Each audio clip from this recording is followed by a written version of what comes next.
দেখতে দেখতে যে একটা মাস কিভাবে কেটে গেল বুঝতেই পারলাম না। তো হ্যালো সবাইকে, তোমরা কেমন আছো? আশা করি ভালোই আছো। আর আমি মোটামুটি আছি। মোটামুটি থাকার কারণটা হলো আজ আমার ছুটি শেষ। আজ ফিরতে হবে শ্বশুরবাড়িতে, আর বড় নিতে চলে আসবে কিছুক্ষণের মধ্যেই। তাই সকাল সকাল উঠেই আমি গোছগাছ শুরু করে দিয়েছি।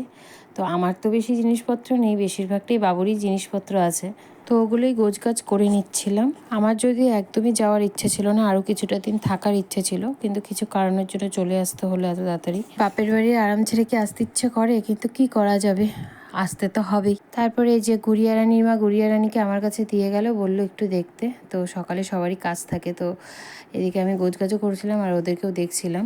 আর এদিকে বুবু মহারাজ নিজের কাজ করেই যাচ্ছে, অত্যাচার করেই যাচ্ছে। এই যে আমার সব কমপ্লিট হয়ে গেছে, নিয়ে এসেছিলাম শুধু 2টো ব্যাগ, আর এখানে কত কিছু জমে গেছে দেখো। তারপর বর চলে এসেছিল নিতে, আর এদিকে তার সোনা বাবা বড় মামির কোলে ছিল, আর এদিকে ওর দাদা ওকে আদর করছিল না কি করছিল জানি না, কিন্তু ও বলছিল আমি আদর করছিলাম। তো যাই হোক, তারপরে এই যে বেরিয়ে পড়লাম রেডি হয়ে। আর আমার রেডি হওয়া মানে তো জানো, শুধু চুলটা আছড়েই বেরিয়ে গেছে। আর এদিকে সবাই দাঁড়িয়ে ছিল আমাকে টাটা দেবে বলে। তারপর ফাইনালি শ্বশুরবাড়ির দিকে রওনা হলাম। তো বাপের বাড়ির ছেলে চলে যাচ্ছে, অবশ্যই মন তো খারাপ হবে, আমার চোখ মুখ দেখেই বুঝতে পারছো তোমরা।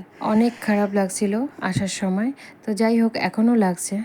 তো কি করা যাবে, নিজের সাংসারিক জীবনে তো ফিরে আসতে হবেই, স্বাভাবিক। তো যাই হোক, কেমন লাগলো ব্লগটি অবশ্যই জানিও।